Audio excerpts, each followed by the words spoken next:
servant. What was a centurion? It was a leader. What kind of leader was it? Military leader. 100 people. Good job, Becky. 100 people under his watch. So he was in charge of 100 men. So he wasn't just a soldier. He was a soldier's soldier. In your mind, if you picture what a centurion looked like, what would be your description of a centurion?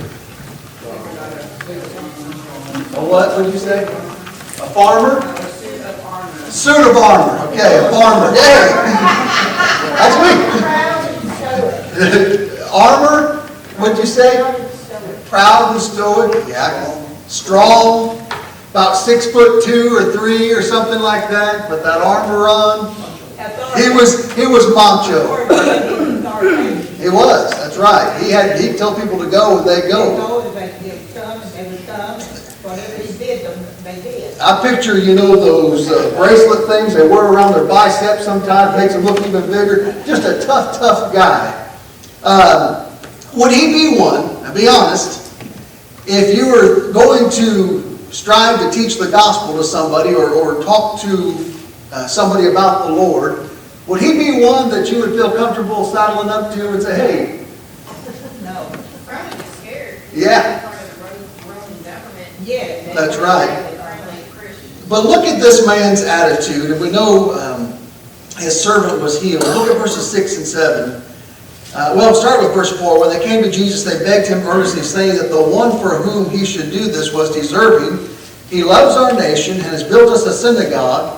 Then Jesus went with him, and when he was already not far from the house, the centurion sent friends to him, saying to him, Lord, do not trouble yourself, for I am not worthy that you should enter under my roof. Therefore I did not even think myself worthy to come to you, but say the word, and my servant will be healed. This was a man who was a humble man, wasn't he? He was a humble man. And as a matter of fact, he said something that reminds me of what Peter said. Remember when they caught all those fish, and he called his partner's boat, and both of the boats began to sink because there were so many fish. You remember what Peter said? He said, right, depart from me. I'm not worthy to be in your presence. I'm a sinner. Depart from me, O Lord. Here's a man who was humble, but also look at his what he did in the community. We read part of it, verses 4 and 5. When they came to Jesus, they begged him earnestly, saying that the one for whom he should do it was deserving. He loves our nation. What nation is he talking about? All right. And he loves our nation and has built for us a synagogue. This sounds like a pretty good guy, doesn't it? So you have this Roman man building a synagogue, or at least this Roman centurion building a synagogue for the Jews. Do you think this man had a good heart? Can you name a couple other centurions in the New Testament? Cornelius. What do we know about Cornelius? He gave much alms. He gave much alms, and when we say Cornelius, what are we almost always talking about? He was the first what? First Gentile convert. First Gentile convert was a what? Was a centurion man. What another centurion? There one at the cross. There's one at the cross, and what did he say? Truly this was the Son of God. And so can you always judge a book by its cover? You should. No. You shouldn't. You look at somebody and think, man, that person looks rough. I don't think that they're going to be interested, and so I'll just go on to the next one. That's not a good thing to do, is it? It's not a good thing to do. I have a good friend that I was telling some people about yesterday. He used to be in a punk rock band. He had a mohawk, he had black fingernail polish, and if you would have looked at this guy, he said, now there's a guy that cannot be interested in the Lord.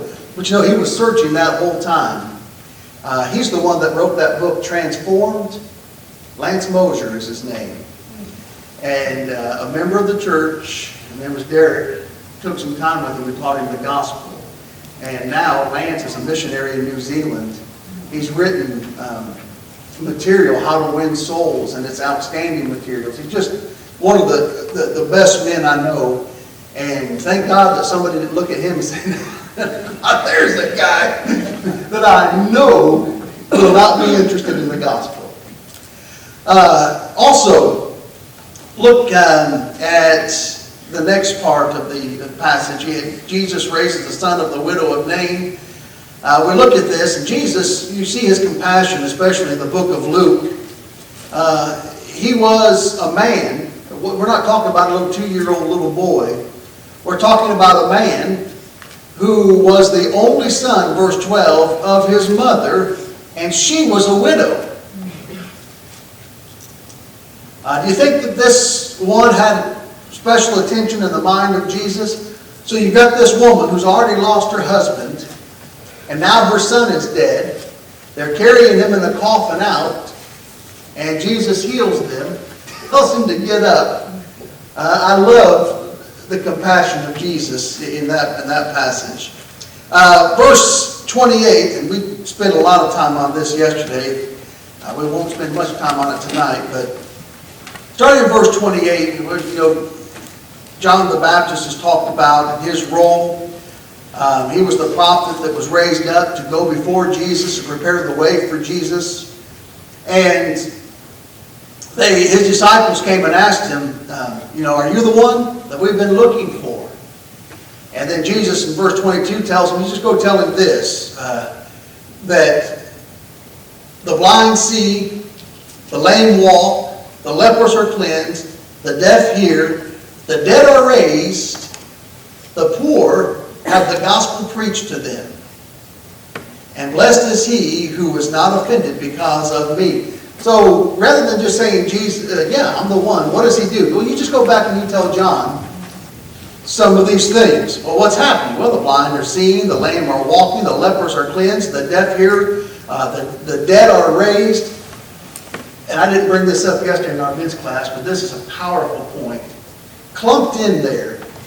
There's certain places, like in Galatians, when you talk about the sins of the flesh, and in Romans chapter 1 as well, and 2, where it talks about, there's something in 1 Corinthians chapter 6, where it talks about some sins that I can look back and say, yeah, those people are debased. Those people are wicked. Those people deserve everything they're going to get. Murderers, adulterers, fornicators, effeminate men, one version says, and all of these. And you say, yeah. But then in that list, there's things like liars, whisperers, backbiters, and then the amen gets a little bit quiet, doesn't it?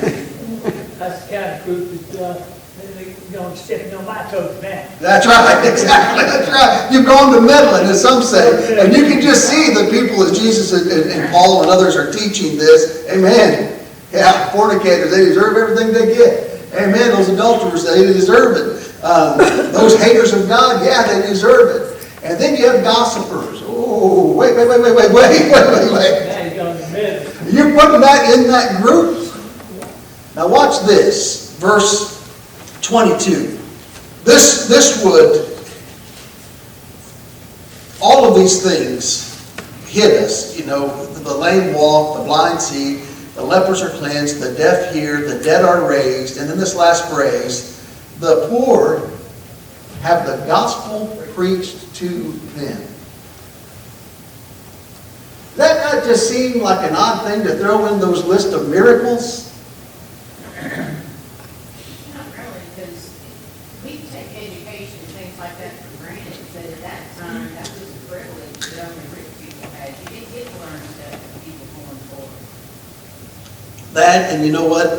Religion was almost for the wealthy, the scribes, the Pharisees, and all of that.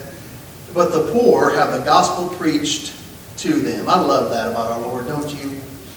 And if you look, as we talked about last Sunday night or Sunday morning in our lesson, that's one of the problems the scribes and Pharisees had with Jesus, that he associated with sinners, didn't he? Publicans and sinners, open sinners. That Jesus was teaching them the gospel as well. These are the people that everybody else overlooked. You can see this even today in places like India. And I know I probably bring that up too much, but you walk through countries like that, and it's like, man, looks like I'm viewing the New Testament in front of me. With those of the lower caste who have nothing. You see the older women there of that lower caste, and a lot of them walk, they can't even stand up straight because of all the years that they've been planting rice and picking rice. They're just perpetually slumped over. And then you teach them the gospel, and not only are they appreciative to hear the gospel of Christ, but they are just so appreciative that somebody cared enough to teach them. Go tell John the poor have the gospel preached to them. There's another aspect of that too. The coming Messiah was prophesied that he would be a man of compassion, a man of sorrow, a man who was concerned about it. Jesus is saying, not only am I performing miracles, I'm showing that aspect of the Messiah as well. That's right. That's our Lord, isn't it? Not only can he do these awesome things like raising people from the dead as he just did, but he also has that compassion. And he wouldn't be the Lord if he didn't, would he? So I thought that was very powerful to just think about it. As I said, you read these things and then you just read them across all these things that I would love to see, and then you get to that one. Oh, wait. What's so significant about that? Why is that proof that I am who I? Well, I'm fulfilling all the prophecy and caring about those who nobody else cares about. I know, we're not even going to get out of chapter 7. Another thing I want us to see, this is powerful. They were talking about John the Baptist. He was the great prophet. Verse 28, "For I say to you, among those born of women, there is not a greater prophet than John the Baptist. But he who is least in the kingdom of God is greater than he." What's that mean?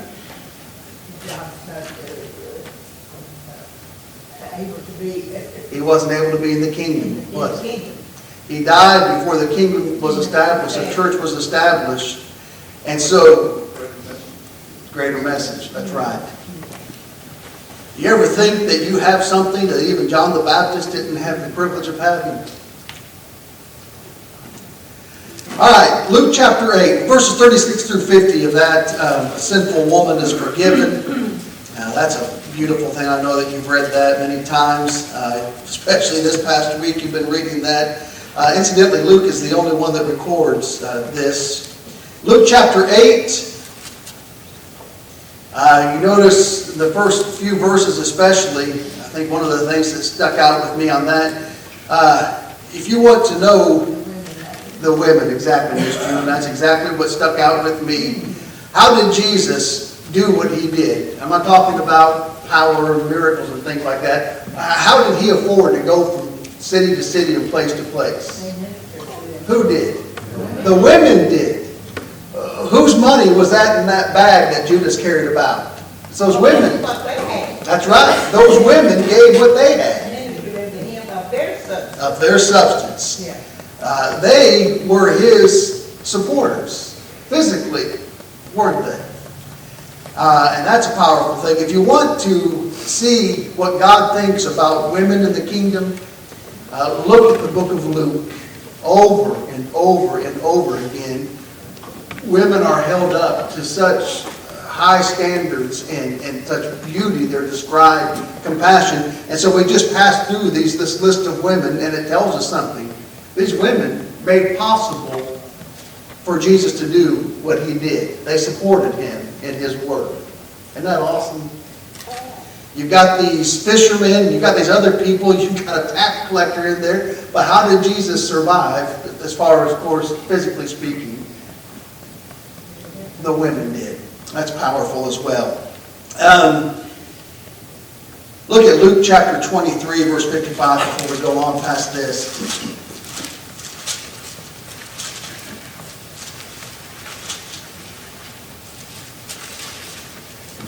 I want to see these women again. Luke 23:55. "And the women who had come with him from Galilee followed after, and they observed the tomb and how the body was laid." In chapter 24, verse 10, It was Mary Magdalene, Joanna, Mary the mother of James, and the other women with him who told these things to the apostles. What things did they tell to the apostles? About the resurrection. Who got to know this? The women did. Who got to spread the good They were the news? first to defend him. Who was the first person to ever proclaim the resurrection of Jesus? Think about that. Then you have in verses 4 through 18 the parable scene. Back to chapter 8. Chapter 8, that's right. The parable of the sower. Oh, the sower. And I know you read that a lot. They had it in Mark too. That's right, we did. Verses 19 through 21. And let's skip that. And let me just tell you what I had, and you can think about it. At first, the brothers of Jesus were not unfriendly to Jesus and his work. John chapter 2, verse 12. But as Jesus went on with his work and was rejected at Nazareth, in Luke chapter 4, verses 16 through 31, they developed evidently an unbelief and really did not become believers until after his resurrection, did they? That's when talking about when Jesus was teaching and with his people, and they came and told him, hey, your mother and brothers are outside, and what did Jesus say? These are my mother. This is my brethren. And I know that, isn't it true? I always laugh when somebody asks a question like that in Bible class. Don't you think, or isn't it true? You're leading me to agree with you. And I guess that's what I'm doing right now. Do you think that, without getting too personal into each of our lives, but some of us may have family members who are faithful and others who are not. And there's something missing in that relationship with those who are not, isn't there? And then even, when you have your family here, your spiritual family, in some ways, sometimes you feel even closer than you do sometimes a physical family.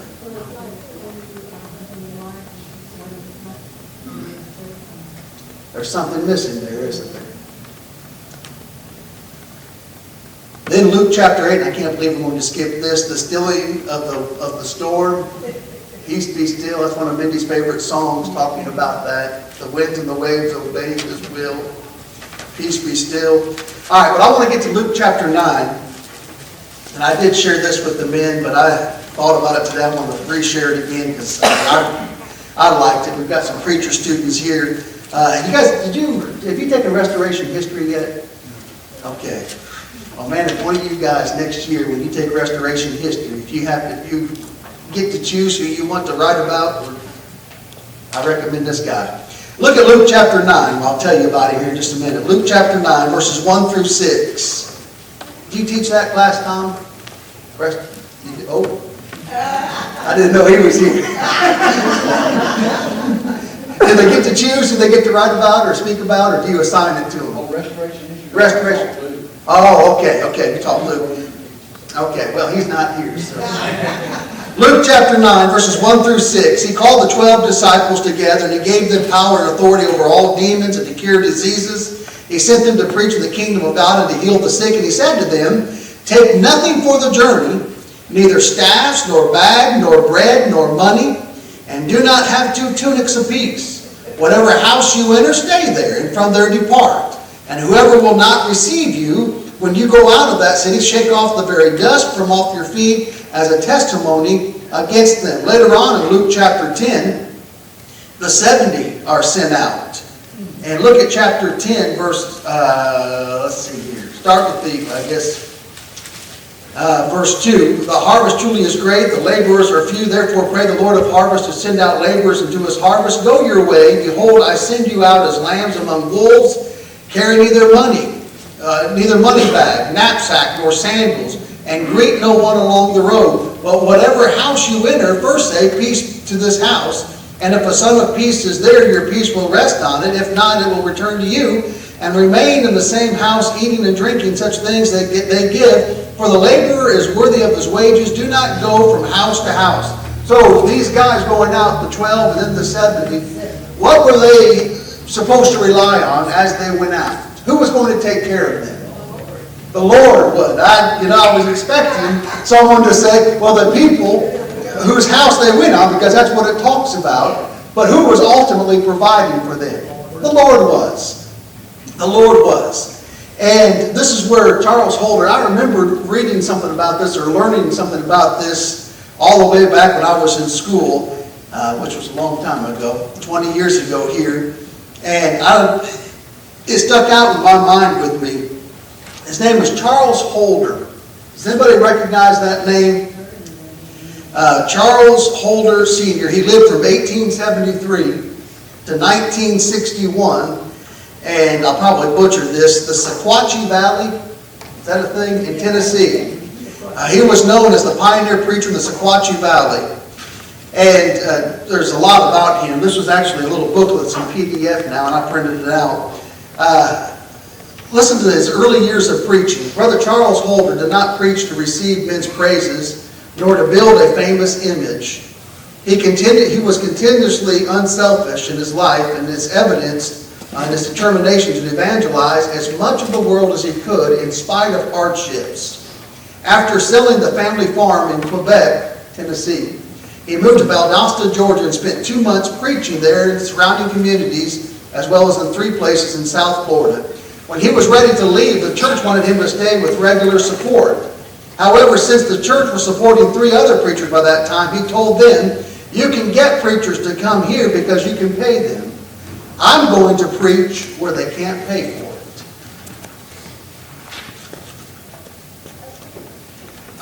The author of this book said this. He told me repeatedly that during his first 8 years of preaching, his preaching, he was not paid as much as $1 for his services.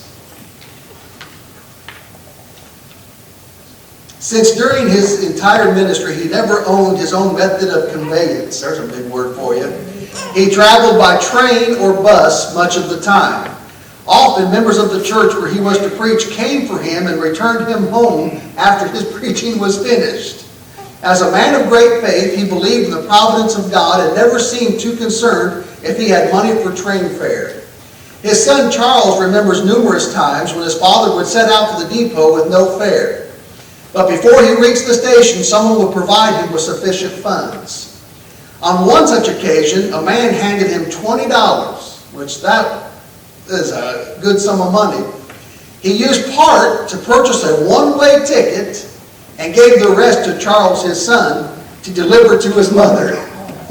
Charles asked him, "How are you going to get home?" And he replied that there would be a way.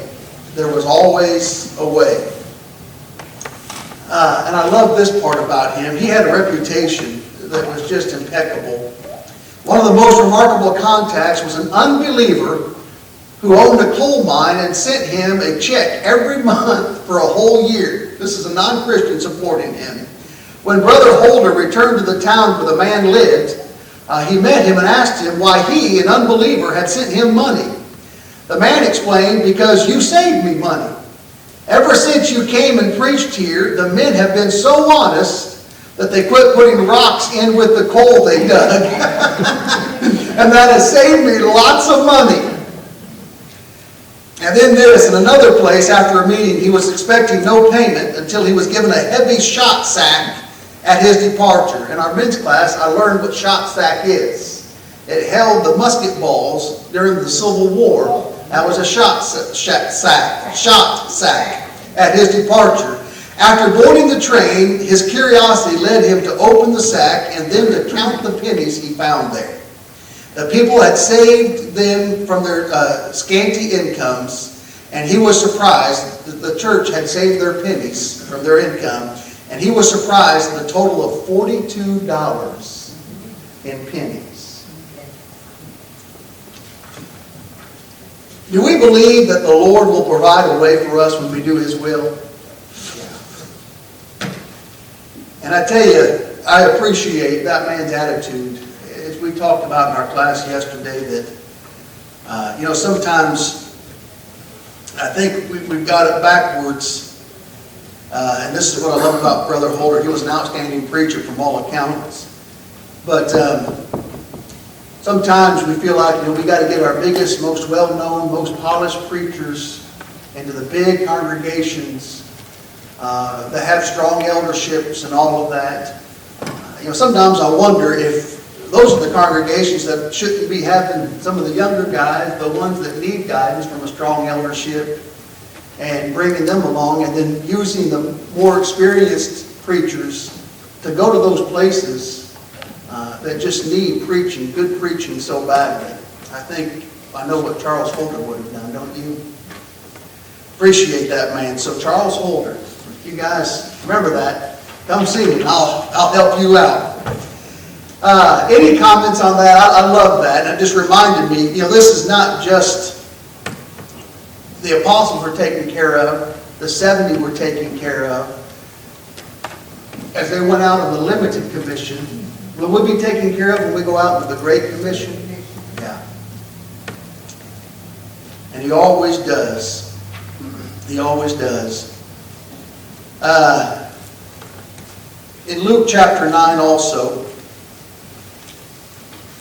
one of the most touching things that I think you can ever read from Scripture, and this, Luke is the only one that tells us this, at the account of the Transfiguration, in Luke chapter 9, verses 27 through 36. Look at verse 28. Well, let's just go right to verse 30. You know the account, we've already read it twice. Verse 30, and behold, two men talked with him, who were Moses and Elijah, who appeared in glory, and spoke of his decease, which he was about to accomplish at Jerusalem. What were they talking about? His crucifixion, his death. What did they know that Jesus didn't know? You ever thought about that? What did they know that we don't know? What's it like to die?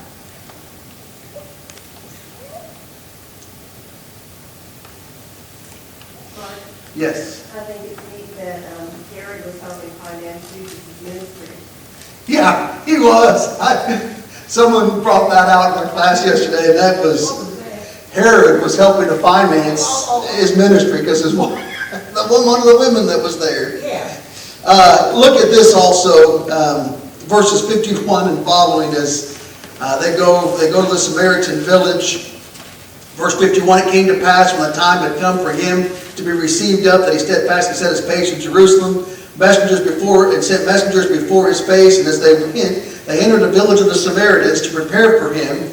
But they did not receive him, because his face was set for the journey to Jerusalem. And when the disciples, James and John, saw this, they said, Lord, do you want us to command fire to come down from heaven and consume them, just as Elijah did? This reminds me sometimes of Facebook arguments about the gospel. If these people love one another, it's sure hard to tell. You know it? It is sure hard to tell. And almost this attitude is seen. Hey, these people reject the gospel? Well, let's just kill them.